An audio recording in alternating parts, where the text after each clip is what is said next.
el Scottish Rite, el Templo en Balboa, Albert Pike y Eliphas Levi. Hola, mi nombre es Amilcar Gotti y me encuentro en el antiguo templo del Scottish Rite. Acompáñenme.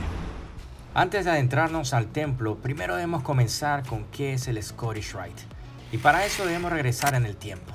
Lo cierto es que todo rito o ritual practicado en estas órdenes de corte iniciático son el producto de la influencia que hayan tenido a lo largo del tiempo de las personas que en ellas hayan participado. Y de allí que existían tantos ritos y orientes tan distintos el uno del otro. El origen de este rito, en su mayoría coinciden que se origina en Francia. Muchos dicen que a raíz de un discurso efectuado por el masón escocés iniciado en Inglaterra, Chevalier Ramsay, se introdujo la idea que la masonería no se limitaba solamente a 3 grados, sino que según su discurso, cubría información que se expandía a lo largo de los años desde el Medio Oriente y recibido de estas órdenes caballerescas procedentes de esa área, de lo cual no existe ni existía ninguna sustentación o prueba. Inspirado por esto, se crea en Francia grados adicionales que ascendían al 25 y llamaban grados de heredón, alrededor de 1761, donde se introdujeron nuevos grados que muchos dicen fueron creados para hacerlos más atractivos a la nobleza de la época, quienes estaban obsesionados por los títulos y no querían relacionarse con un grupo cuyo origen era de gremios de constructores de estratos bajos, introduciendo títulos como caballero o príncipe. En el siglo XVIII, Etienne Morin desempeñó un papel fundamental en la expansión del rito de perfección, un sistema masónico que constaba de 25 grados.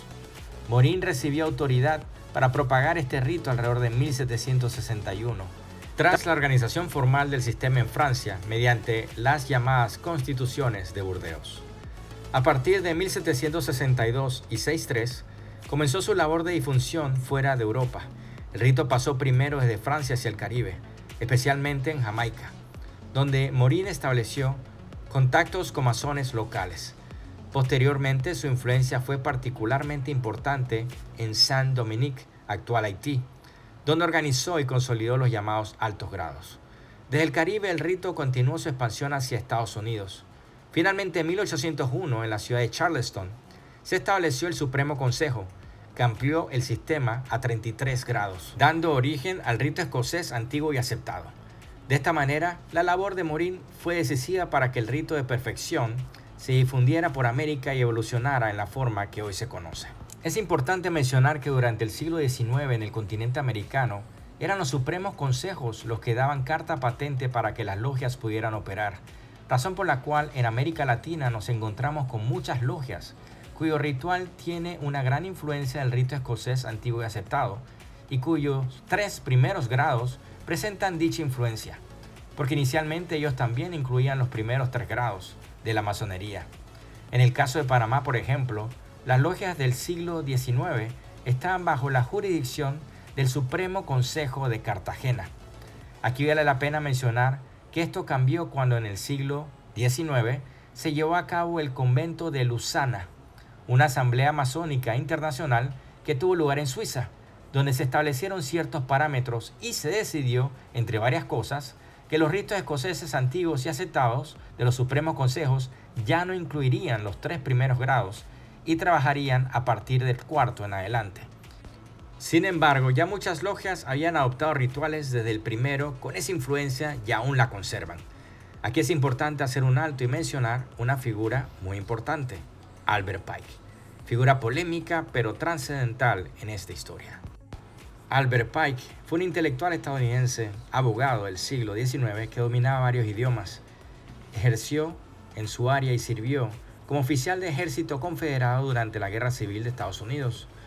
Pike desempeñó un papel decisivo en la configuración moderna del rito durante la segunda mitad del siglo XIX.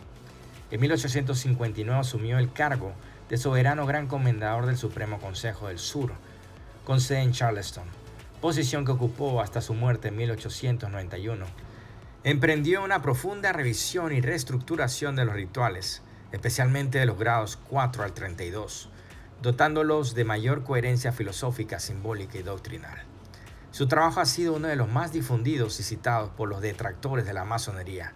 Sin embargo, muchos estudiosos como Robert Ussel mencionan que sus trabajos tuvieron una fuerte influencia de los escritos del ocultista francés Eliphas Lévy, al punto de identificar copias al carbón de frases y párrafos de sus obras, cuando en el siglo XIX hubo una gran proliferación de textos de corte esotérico.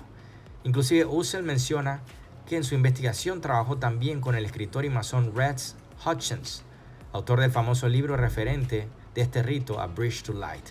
Pero dejemos que el mismo Ussel lo explique. Born just a couple of months apart.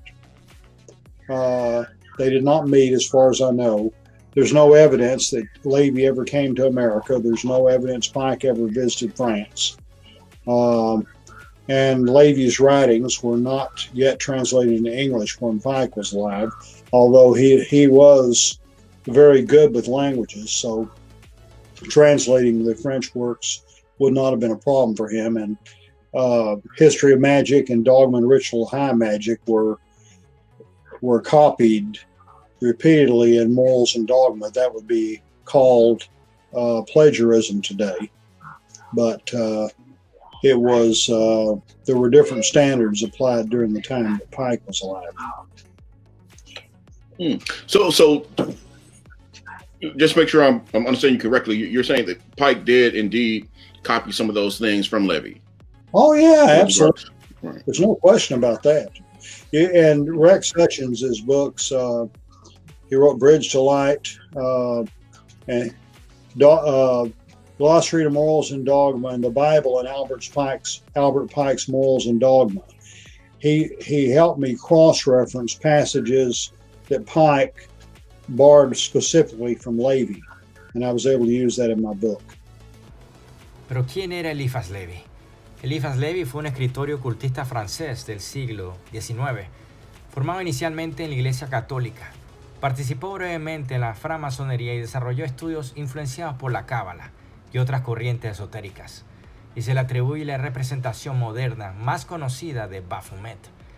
Hacia final de su vida se reconcilió con el catolicismo, aunque su obra ya había ejercido una profunda influencia en el ocultismo moderno. El impacto y contribución de Lévy fue tal que en años siguientes el famoso ocultista y masón Aleister Crowley decía ser su reencarnación. De este rito existen en línea mucho contenido y numerosos videos, debido a la variedad de opiniones, pasiones y confusiones que genera, partiendo del hecho que no es escocés ni mucho menos antiguo, por lo que no sorprende que muchos masones no estuviesen de acuerdo con su enfoque. Inclusive existe una variante rectificada impulsada por el masón francés Jean-Baptiste, más fundamentada en el cristianismo. Esta breve introducción permite comprender mejor a este templo, ya que pertenecía a la jurisdicción del sur, a la que pertenecía también Albert Pike. El templo fue construido en la década de los años 20, con fondos generados por los norteamericanos a través del Canal de Panamá, y estaba localizado en el área de Balboa, dentro de esta zona, donde solo tenían acceso los norteamericanos, pues la política entonces era que los fondos del canal se destinaran a la zona, lo que explica la inversión en edificios e infraestructura. Durante la Segunda Guerra Mundial sirvió de barracas para los soldados en la parte baja y contaba con 3 espacios. En el primer nivel, reuniones sociales y administrativas. En el medio, el teatro donde se demostraban los grados, montados como obras por el equipo de grados, ya que en este rito los grados se demuestran, a diferencia de otros donde el candidato es parte del mismo. Y en la parte superior, un templo para que las logias trabajaran los 3 primeros grados. Al ingresar al edificio es impresionante ver la decoración art deco y los temas egipcios que nos transporta a un sitio muy especial, reflejando el estilo arquitectónico y simbólico propio de muchos templos masónicos de esa época.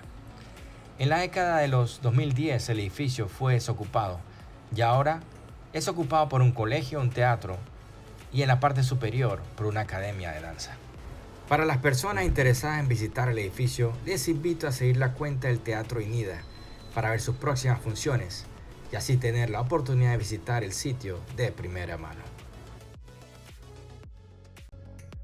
Si le llama la atención este contenido, recuerden que mis novelas Los Secretos del Acta, El Amanecer de Llanos y Rasgando el Velo de la Marca se encuentran disponibles en las librerías de Panamá, además de Amazon y Audible.